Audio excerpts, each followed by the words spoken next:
This is CBC Winnipeg News.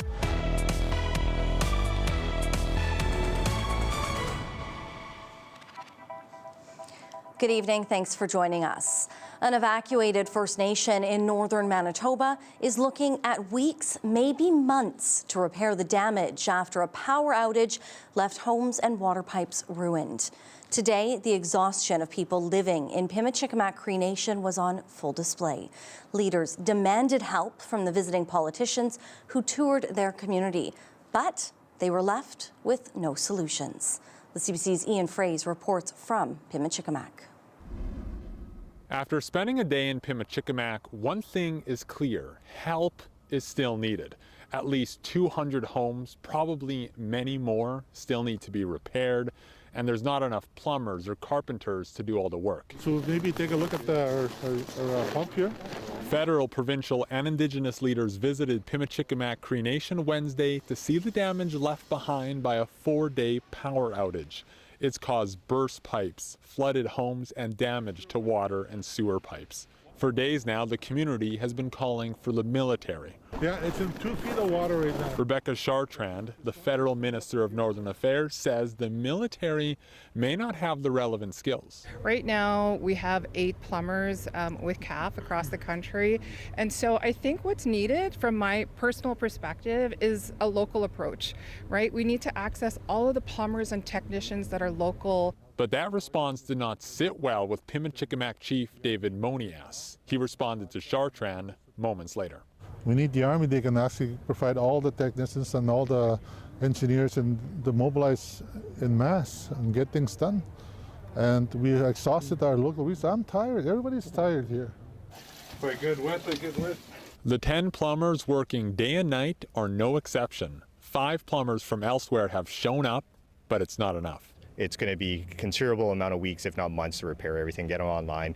We are trying to go for essential first, being seniors and children, and then moving on. Well, one of the local plumbers estimates around 500 homes will need repairs. I've been working for 40 years for the community, and I just want to help them live it. But it's impossible to do everything just like that, eh? Monias says the military is necessary because they know how to get things done quickly, while Chartrand says more discussions are needed and wouldn't rule it out. Ian Fraze, CBC News, Pimicikamak Cree Nation. Meantime, many from the First Nation have been flown to here in Winnipeg. Evacuees are out of their homes yet again. The entire community of around 7,000 was forced out at the end of May due to wildfire threats. And again in June, just weeks after returning. Now they're back in hotels. People are frustrated and ready to go home. People are getting anxious to get back. Been hotel bound, all week, and it's not a good situation, I want to go home. And as you heard, with the extent of damages to the homes and no clear timeline yet for repairs, it could be a lengthy stay for evacuees. Well, there's been another hate-filled incident in Winnipeg. This makes 4 in the past 6 days, this time at a mosque in Winnipeg's West End. And it has some questioning what's being done to prosecute these crimes. CBC's Josh Crabb reports. This mosque in the West End is the latest in a series of buildings hit by recent hate-related vandalism. The Winnipeg Police Service's Major Crimes Unit is investigating. At about 8:30 Wednesday morning, a person driving by saw a swastika on the building's front doors. It looked like spray paint to the visual eye. Nicholas Anthony was taking his son to daycare when he spotted the symbol. He pulled over and called police. If the owner of the mosque were to come, or the people out there that gather worship, it could be very devastating to witness something like that. The mosque's director, Adnan Siddiqui, says police told him officers removed the symbol. He's grateful Anthony took the time to report it. Anthony felt a moral obligation to do something. I don't know who can wake up with so much hate in their hearts to do something so heinous. Police say it's too early to know if this is linked to any recent cases. Before the mosque, a swastika was found on Kelvin High School Monday night, sparking this response Wednesday from Winnipeg's mayor. I absolutely condemn, in the strongest terms, any incidents of hate graffiti. A Palestinian cafe was vandalized Sunday and a threatening note was found calling the owner a terrorist. Before that, swastikas and the word hate were found Friday, spray painted on the Sherry Zedek synagogue. I'm not surprised. Things are getting worse out there.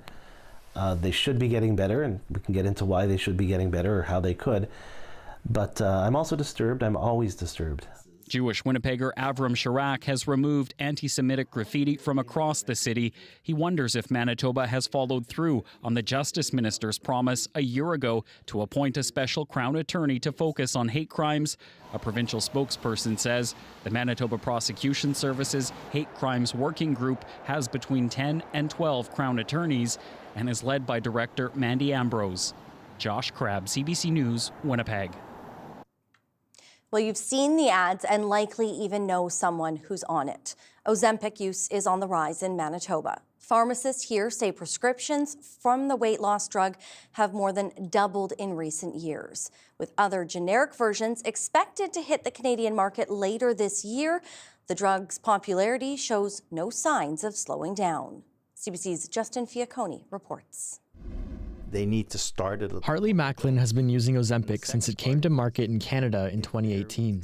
He says he's lost between 70 to 80 pounds since he started taking the medication. That has a huge effect on your lifestyle and what you can do and travel and just driving somewhere.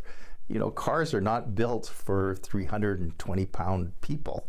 Data from the province shows the number of Ozempic claims has been rising exponentially since 2021, climbing from just over 17,000 to nearly 90,000 in the past 4 years. But this doesn't include those paying for it out of pocket, or like Macklin, have it covered through private insurance. These numbers caught Vernon Dolinsky by surprise. He's the co-lead of a diabetes research team at the Children's Hospital Research Institute of Manitoba. He says Ozempic, meant to treat type 2 diabetes, is an effective medication that helps improve people's health, though there's still some uncertainty surrounding weight loss drugs. We still don't have a good grasp on what the long-term effects of these medications are. Britt Corral is a pharmacy practice advisor with Pharmacists Manitoba. While she's pleased to see people realizing the health benefits of using the medication, she says it's not for everyone.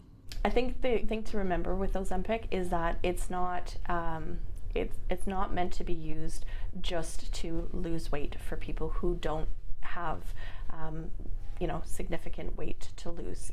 Both Ozempic and Wegovy have featured heavily in advertisements across the country. Dolinsky suspects this might have something to do with its growing popularity in the province. Seeing social media influencers or the advertising on television, celebrities, etc., that are taking Ozempic and having successfully lost weight is definitely, I think, contributing to these numbers. As things stand, only those who have Ozempic prescribed specifically for type 2 diabetes have the cost covered by the province. Macklin hopes the government expands coverage. The number of people in the hospitals will go down if they get this medication early. There are 9 submissions for generic drugs of popular weight loss medications currently under review by Health Canada. Experts anticipate generics won't hit the market until later this year, which could make weight loss medications even more accessible for Manitobans. Justin Fiaconi, CBC News, Winnipeg. A former Manitoba Progressive Conservative Party leadership candidate, is suing the province. It's all over the lucrative polar bear market in Churchill. Wally Dowdrich has asked a court to restore his ecotourism company's permits to operate off-road polar bear viewing vehicles. Dowdrich and his company, Lazy Bear Expeditions, filed a statement of claim in court in late December. But he wants the court to order the province to restore 2 off-road permits for the Churchill Wildlife Management Area. Lazy Bear was granted 2 vehicle permits in 2020, but they were not renewed last year. All right, time now to bring in Riley Lachak. And Riley probably didn't even need a jacket out there at some points today. It was beautiful. Yeah, almost sweater weather for some, Brittany. Actually wouldn't be surprised if some were even outside in shorts today because, you know, that's just how we roll in Manitoba sometimes when temperatures get as warm as they were, at least in the south through the afternoon, getting up to -3 in Winnipeg, -3 in Dauphin, but some temperatures above the freezing mark even through south central parts of the province, Portage-la Prairie, Morden, Winkler getting above freezing this afternoon, Thompson getting at -13, which is fairly seasonal for northern Manitoba for this time of the year. That's thanks to high pressure, which has brought in a bit more of a southerly flow, and low pressure south of the border you can start to see is nudging into southwestern parts of the province, and that will be our weather maker as we get into the night tonight. So through the evening hours, looking at temperatures around -8 through much of southern Manitoba, rising to -4 with the risk of some freezing drizzle or some fog by the time we get into the overnight hours tonight. And then that's our high for tomorrow, Brittany, -4. Temperatures steadily falling throughout the day, all the way down to around -9 by the afternoon. Thanks, Riley. You're welcome. It's been 3 years, but the city's former CAO has now paid his court-ordered damages with the city. Why he owed more than $1 million.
The city has received a major legal payout from its former CAO.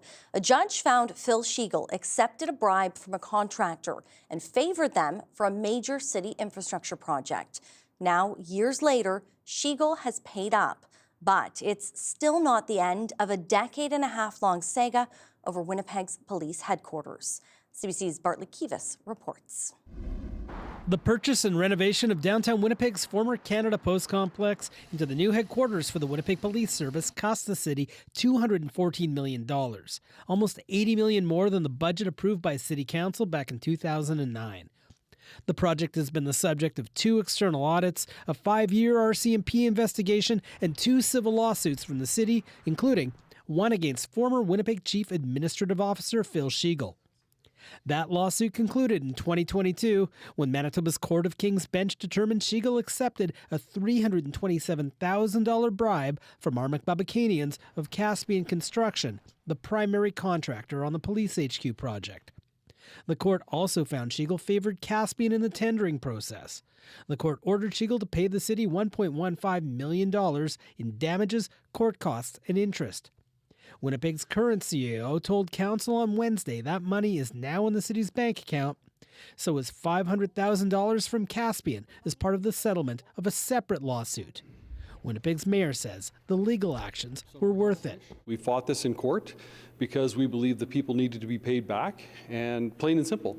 And so we've collected from Schiegel, and we will collect from Caspian. Caspian has to pay the city a total of $23.5 million by March 24th. If it misses that deadline, it must hand over a total of $28 million. The city plans to seize Caspian-owned property if the payment doesn't arrive. The resolution of these lawsuits ends one chapter in what's now been 17 years of legal and administrative proceedings over the project, but there's more to come. We may yet hear from Phil Schiegel. Public hearings as part of the provincial public inquiry into the procurement and construction of the police headquarters project are slated to begin in February. Legal counsel for the inquiry says they intend to have Schiegel and former Mayor Sam Cates speak at those hearings. Bartlett Kivas, CBC News, Winnipeg. Some of the best curlers in the world are in Steinbach this week. They're playing in the final Grand Slam curling event of the season. And as CBC's Jerem McElraith shows you now, it's the first big sports event for the city's new event center. The world's top 24 curling teams are on the ice for the Crown Royal Players' Championship. Winnipeg's Mike McEwen led his team against Scotland's Ross White on Wednesday. Despite losing, third BJ Neufeld says Scotland was a worthy opponent. We were just a little off on a few shots where we could have maybe, turned the tables a little bit, and they played extraordinarily well. I mean, they made things really, really hard on us, so it's the way it goes. Neufeld's parents are from Steinbach. He says today's match was a little more special because of his ties to the city, and it's his first time playing in the brand new Southeast Event Center. I'm, thoroughly impressed with the building. Manitoba doesn't have a lot of buildings like this, and it's great to see, and hopefully we'll attract more big events like this. Maybe we can, the Grand Slams can come back here every now and again. The event is the last tune-up before the Milano Cortina Olympics. 13 of the teams are heading there in February. Michelle Zawatsky-Koop says the championship is important to drawing people into the city. So those of us who have grown up here in Steinbach, we're sort of used to it being a small town, right? People know us as a small town, but we're up to 20,000 people in Steinbach. Now we have this incredible Southeast Event Center. That's just going to create more things in the future. And they say, if you build it, they will come. This is Billy Morton's first time in Steinbach. Morton, from Scotland, followed his friends and former teammates here to cheer them on. The facilities are amazing. I mean, far better than what we get in Scotland. But yeah, really nice to come and see what the boys do, day in, day out. The Players' Championship continues now through the weekend, with finals taking place at the Southeast Event Center on Sunday. Jerem McElraith, CBC News, Steinbach. A downtown museum is starting the new year with a new event in hopes of bringing in more people in the evenings. Tonight, the Winnipeg Art Gallery is kicking off WAG Wednesday nights. Admission to the museum is free and it will be open until 9 o'clock. The weekly event will have programming for everyone to enjoy, like artist talks, tours, and retro game nights. The WAG hasn't been open in the evening for years, and some people felt it wasn't accessible. The museum hopes this will attract more people and make the gallery a new midweek ritual for Winnipeggers. We really want to make the Winnipeg Art Gallery accessible to everyone, but if you work 11 to 5 during the week or on the weekends, sadly, you might not be able to make it. So we're really grateful that we're able to be open in the evenings now every Wednesday for the next few years. Okay, and tonight's WAG Wednesday will be extra special. Juno Award-winning Winnipeg artist Begonia will be performing, along with sets by DJ Aliwan Kenobi.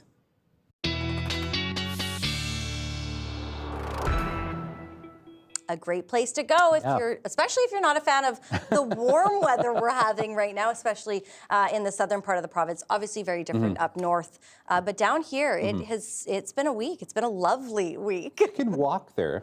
You could. There you go. Get your outdoor exercise in, and then go check it out. It's a good chance. You got a few hours. Yeah, I mean, with this comes some consequence, right, Brittany? Because we are looking at a bit of a warmer air mass that could lead to some fog again overnight tonight into parts of southern Manitoba. I'm going to start with the risk of freezing rain because there is an area of low pressure south of the border that is going to send up a bit more warmer air as we get through the overnight hours tonight. And what that could do as it interacts with some of this colder air closer to the surface as we get into the evening in particular is give us the ingredients for some freezing rain. So this isn't a forecast to show you where exactly we're looking at freezing rain per se. It's meant to give you a guide on where we're looking at freezing rain most likely as we head through the evening into the overnight hours tonight. And that, of course, being southeastern Manitoba into northwestern Ontario, some of these purples and pinks. So that's where we have the greatest likelihood of seeing that. But I do think we do have a chance or at least a risk of seeing some freezing rain into parts of the Red River Valley even as we get into the evening. And you'll see some of that on Futurecast here as we advance into the evening. I've stopped this at 10:30 in the evening, and you can see, areas like Highway 75, down along the international border, Piney, Sprague into southeastern Manitoba. That's where we are looking and where we have seen some of those warmer temperatures throughout the day today, and where we could see some of this little bit of precipitation mixing over into some freezing rain or even some rain as we head into the evening tonight. And that risk pushes eastward through the overnight hours into northwestern Ontario. So any travel, particularly east of the city into northwestern Ontario, could be a bit tricky as we get through the overnight hours into the early morning on Thursday. In behind this, another weak area of high pressure clears us out once again. Then we're back into some sunshine as we get through the day tomorrow, although some cooler air on the back side of this will push temperatures down as we get throughout the day. I showed you some of that a bit earlier, but we'll take a provincial look at the forecast here in just a moment to show you what we're looking at in terms of temperatures into the afternoon. And then as we get into Friday, a weak low pushes across the Prairie provinces, and this does give us a fairly good chance, I think, of seeing some flurries into the Parkland and into parts of the Interlake as we get later Friday into Saturday. But again, there is that chance that we do see some of that in the Red River Valley as we get into the evening as well. So the greatest likelihood of seeing some fog again in that same area where we have the risk of freezing rain into southeastern parts of the province, even into the Red River Valley. I think we could get into some fog patches through into the overnight hours tonight. So keep that in mind for the morning commute tomorrow.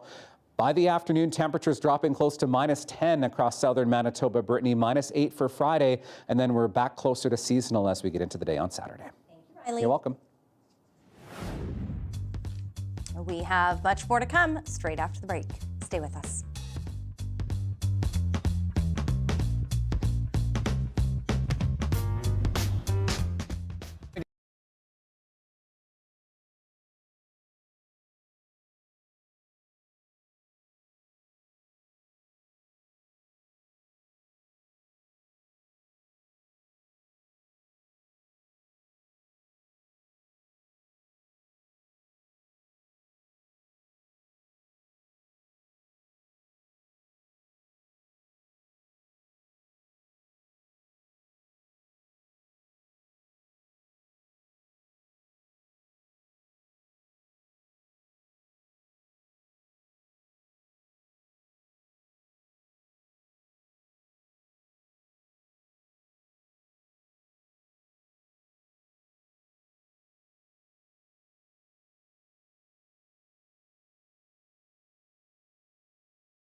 There's anger in Minneapolis tonight after a woman was shot and killed by an ICE agent. The Department of Homeland Security says the woman was committing an act of domestic terrorism.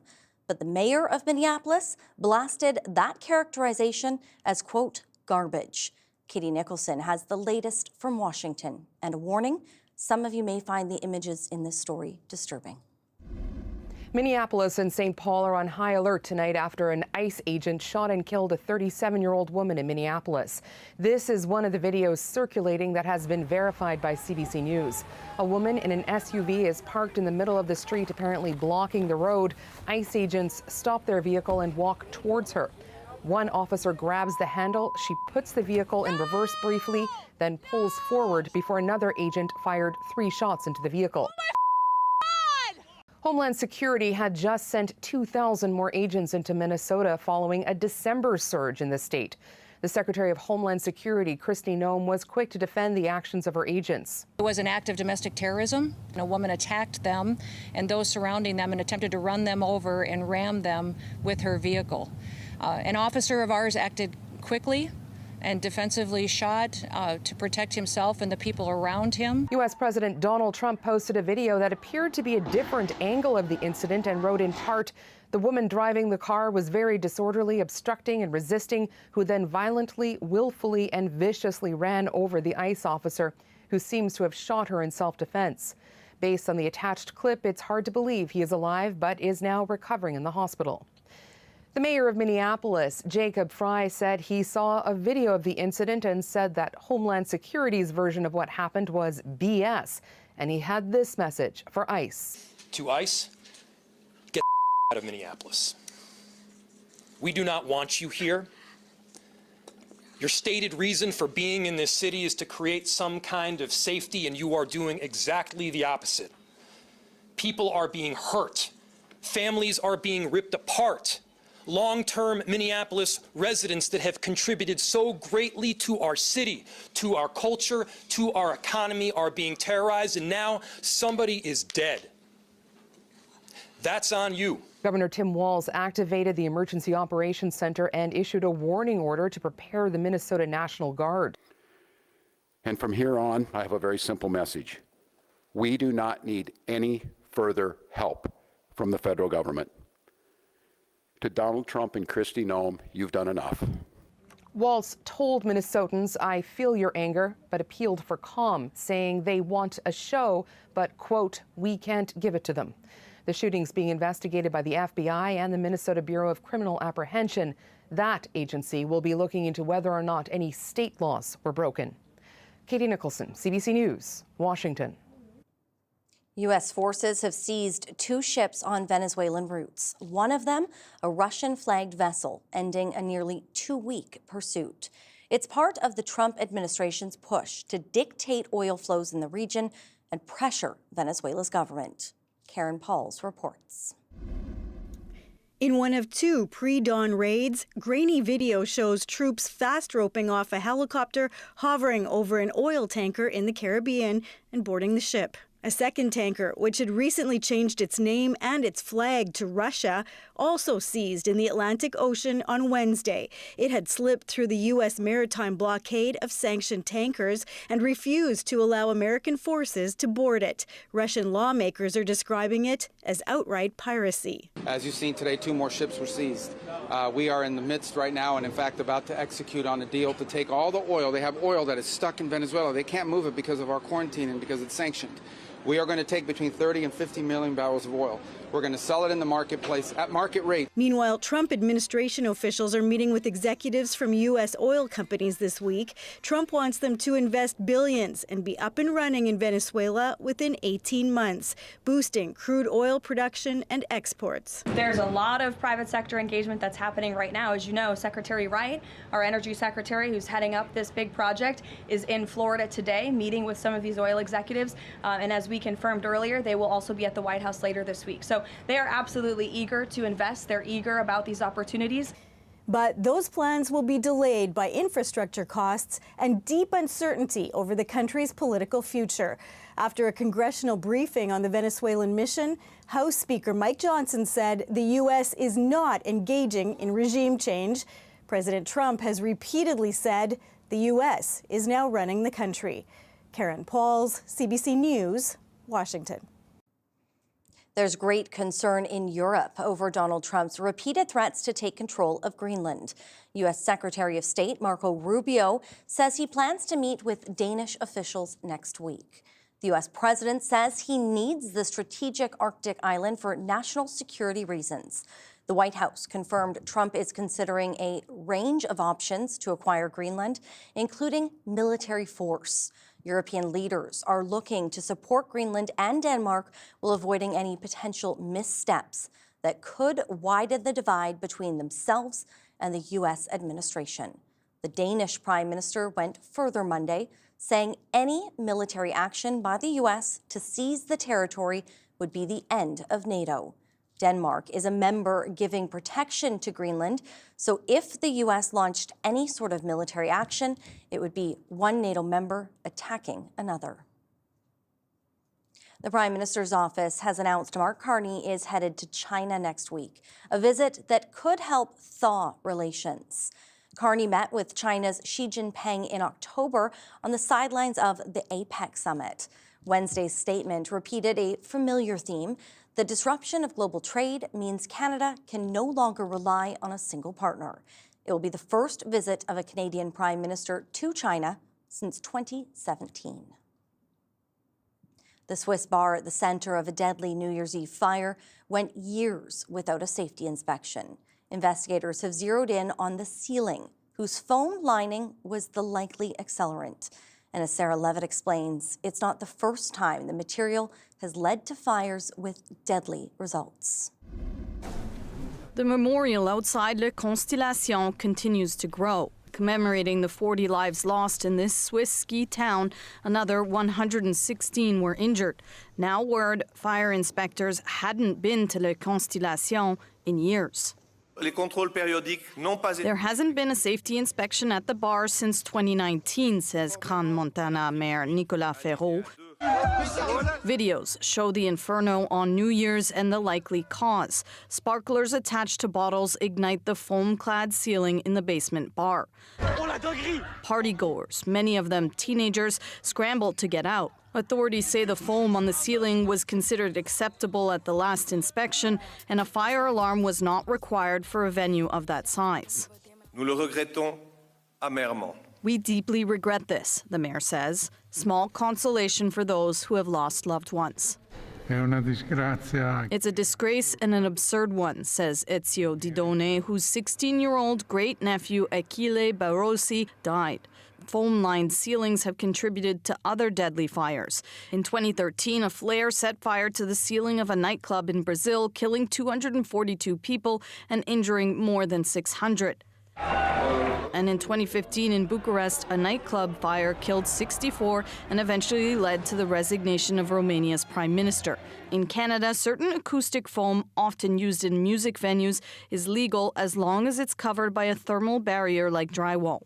We were very conscious of this kind of risk, and anytime our inspectors encountered that kind of material, they immediately took action to have it removed. In Crans-Montana, authorities promised to inspect all public buildings as soon as possible. The two bar owners are being investigated for negligence, but so far aren't facing any charges. Sarah Levitt, CBC News, Montreal. Los Angeles is marking 1 year since the outbreak of historic wildfires. They burned for 3 weeks, killing 31 people and destroying homes in the thousands. Steve Fetterman reports on the rebuilding and the remembering. Here in this heavily damaged area of Pacific Palisades, you see the lot behind me. Basically, nothing's been done in the past year. But take a look at the lot behind me now. Well, that home is more than 25% complete, and you see these different stages of rebuilding on all the streets here. Some homes, the frame is up, and in some cases, homes are nearing completion. I'm very hopeful, and I have a lot of friends who are building back.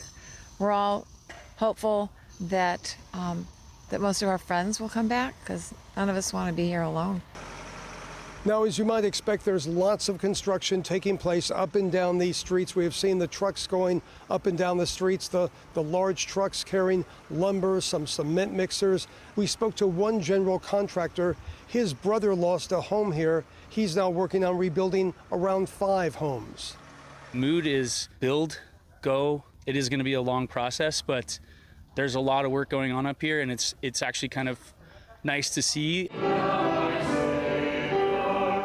Now, last night, a special service took place at the nearby Brentwood Presbyterian Church to mark this one-year anniversary. We spoke to some of those who showed up. I thought it's nice the day before the anniversary to just take a breath and be in a quiet space with people and just reflect on the year we've been through and support each other. And it's hard not to have our church. There are still many, many people unable to rebuild. They don't have enough money. They haven't received enough compensation from their insurance companies. And a year later, there's still lots of finger pointing. Take a look at this sign here. You see the names of California Governor Gavin Newsom and LA Mayor Karen Bass. And there are many lawsuits that have been filed. The legal battles resulting from this fire will go on for years. Steve Futterman, CBC News, Los Angeles. Coming up, it's a steamy Canadian hockey drama, and it's shattering streaming records. We'll tell you what it means for the industry after the break.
It might be a new year, but many people are still experiencing the same old headache of air travel, including many tales of lost luggage.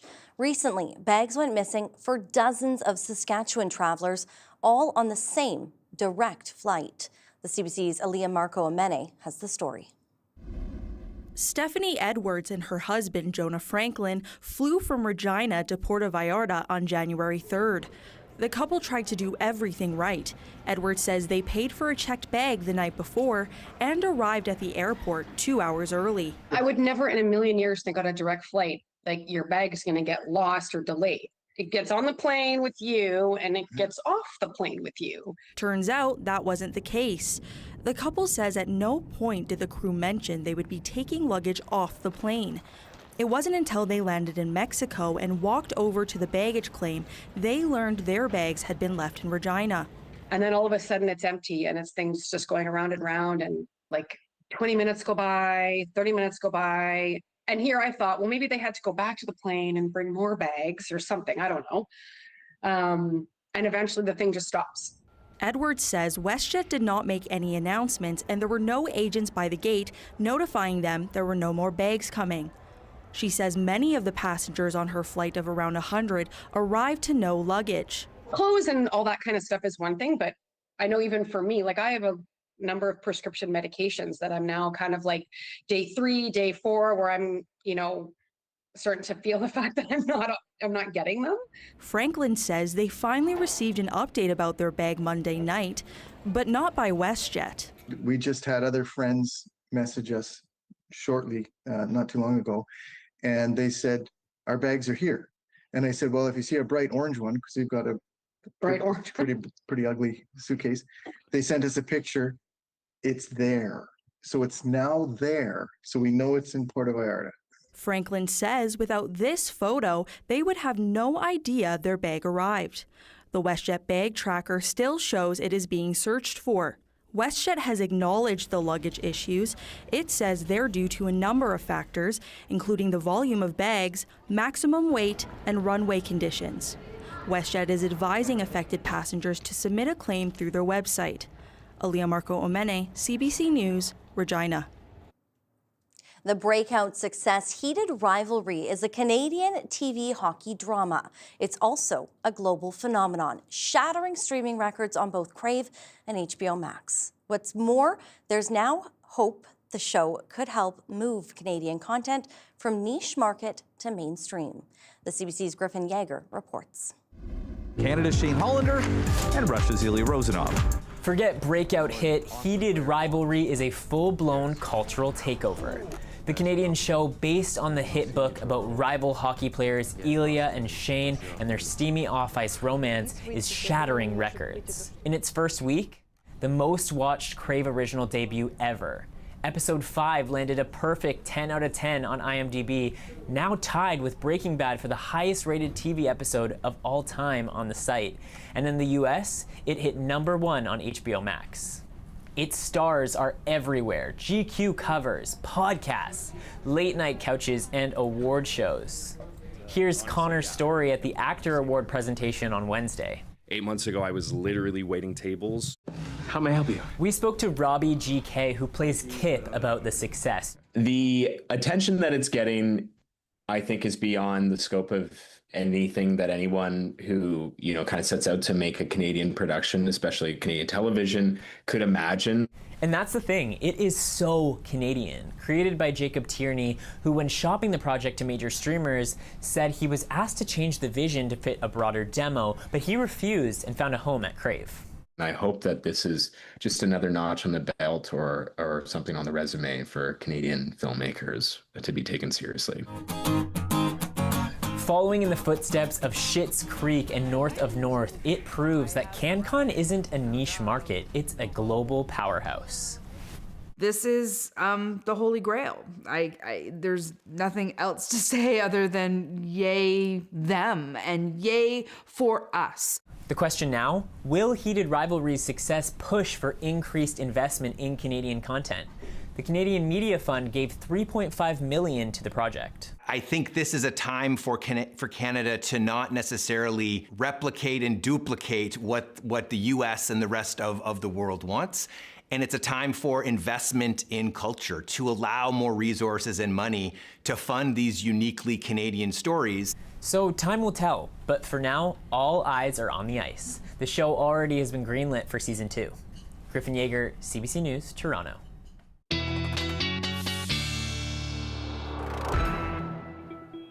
It just shows how much your life can change so quickly, from waiting tables to being at award shows and red carpets in just a few short months. Go them. Love it. Yeah. You know, good night tonight. I have to take the pup out, or maybe these folks are going for a ski. Yeah. Right? Great to take advantage of this weather. Perfect time to do that. Because before you know it, we'll be back in the deep freeze, I am sure. Okay, let's take a look at your dog walking forecast. And we have another, I guess you want to call it seasonal one. Benji here with the Christmas themed stocking. That's the word I'm going for. Thank you, Florence. And I mean, it's still in season because this is Orthodox Christmas. Some call it Ukrainian Christmas. So we're still in the season here for some Manitobans. You can send your pictures to talkback at cbc.ca as always. And as I mentioned earlier, we are looking at temperatures falling briefly as we get through the overnight hours. And then by the morning, we're already back up to -4 in Winnipeg. A light wind for the most part, although we could see a bit of a breeze at times. But as we get into the afternoon hours, that temperature does start to fall down to -9 by the afternoon. And from there on down into the minus double digits again as we get overnight into the morning hours on Friday. All right, earlier in the week, I was talking a bit about precipitation and some of the snow that we did see through the month of December. And while, yeah, December we did see above normal precipitation for a good chunk of the province, or at least the southern part of the province, we are still in a bit of a moisture deficit. And I have some new data from Manitoba Agriculture on where we are still seeing that moisture deficit in parts of the province. And you can see where we do see some of these browner colors through south central parts of the province, the Red River Valley, even up into the Interlake, still sitting at 50% or lower in terms of that precipitation norm that we would look for. This is from November 1st to the 4th of January. So that's more of a cumulative look season-wide on what we've seen precipitation-wise so far. And certainly we could use some more, and I don't have a lot of that, at least in the short-term forecast here. So temperatures through the evening, these are more like evening lows tonight, -8s, -9s in the Red River Valley, -11s, -12s into western parts of the province. And again, along the international border and into northwestern Ontario, that risk of freezing rain or some patchy fog as we get through the night tonight. And temperatures dropping closer to -20, fairly seasonal for much of northern Manitoba, maybe a few flurries through parts of the north, through Thompson into Gillam as we get through the overnight hours. And then I've put the hour-by-hour temperatures on because through northern Manitoba, temperatures really don't go far through the day tomorrow, topping out around -13 in Thompson by the afternoon, but it's what happens in the south. So temperatures in the west hovering around -10 through the day tomorrow, but into the Red River Valley, into parts of the Interlake, that temperature actually falls as we get through the day tomorrow, bottoming out around -10 by the time we get into the afternoon. Well, sometimes, Brittany, it's nice to take a bit of a look back at the past and see what was happening in our province around this time years ago. Years ago. In fact, 20 years ago this month, demolition began on the old Winnipeg Arena. As Lindsay Duncombe reports in this story that first aired back in 2006, Winnipeggers were keen on taking one last long look. It may be big and loud, but those aren't the only reasons Ed Zabrowski brought his grandson to watch the demolition of the old Winnipeg Arena. The 3.5-year-old is captivated by the machines. That one is big. But for his grandpa, this trip is about memories. It's like losing maybe an old friend. There was a bit of security and comfort knowing you could always come and see the events there. The Winnipeg Arena was built in 1955. For nearly 5 decades, Winnipeggers came here for concerts, for special events, and of course, for hockey. This was the home of the Winnipeg Jets, and it's where fans said farewell when the team left Winnipeg. I've spent more time in that building than any other building aside from my house and school growing up. Greg Burnett took his wife to a Jets game on their first date. Now he's here with his daughter. It's like watching an aging relative slowly die. So it's kind of sad and interesting at the same time. Every day, a steady trickle of fans supervise the work. The construction workers aren't used to performing for an audience. I'm trying to not to look around, just concentrate on what I'm doing there, because some jobs are difficult, This machine reaches 27 meters high and was used to dismantle the World Trade Center after September 11th. All very impressive, but it's the memories that bring the people. We're watching the demise of a bit of Winnipeg history. After coming here as a teenager, then as a parent, Ed Zabrowski says he's just glad to be able to share a Winnipeg experience with a new generation. Lindsay Duncombe, CBC News, Winnipeg. Still ahead, it's an old van, yet it keeps turning heads. What draws people to this old Chrysler? After the break, stay with us.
All right, let's have a look at your almanac. Thought I'd show you the almanac tonight just because it's been warm, but not quite record-breaking warm. So getting up to -3 in Winnipeg today.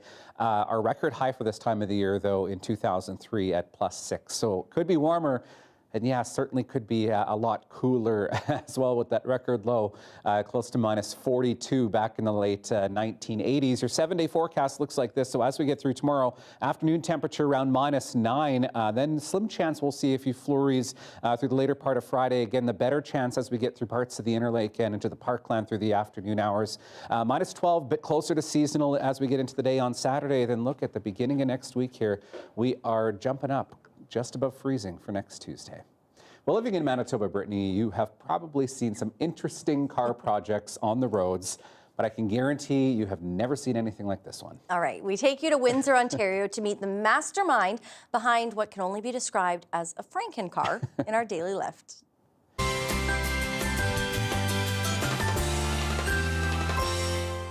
Hey, I'm Jan.7, and we're going to be talking about the back-to-back minivan today. I enjoy car projects and stuff. I want something that's a little more creative. I want something that's a little bit more inclusive. I think car stuff can be kind of insular and like only really include people that are car people, so I want something that everyone can appreciate, everyone can understand, and I think silliness and whimsy is something that is universally appreciated. Reactions are always either just like super confused or just hilarity. People laugh and take pictures and everything. So we rolled both vans into the shop on a Friday night and I drove it out under its own power on Monday night. It went together pretty quickly. Threw a laser line down both vans and marked it, and just took an angle grinder to both halves and cut it straight through. So there's one engine, one transmission. The back end, it really is just the whole front of the back van. So it still has steering in the back, which I can lock out when I'm driving normally. But otherwise, the back half is pretty non-functional except for the fuel tank, which is now in the engine bay, and the taillights, which are wired into where the headlights are. This half is the 1991 Plymouth Voyager. This half is the 1993 Dodge Caravan. This side is Canadian, the side that does all the work. This side is built in America. Basically the same van, same exact body style and everything, different Chrysler makes and different countries of manufacturing. I think it's a model for what we could want to be in a weird way. It's just like, working together and being together, working as brother and sister countries.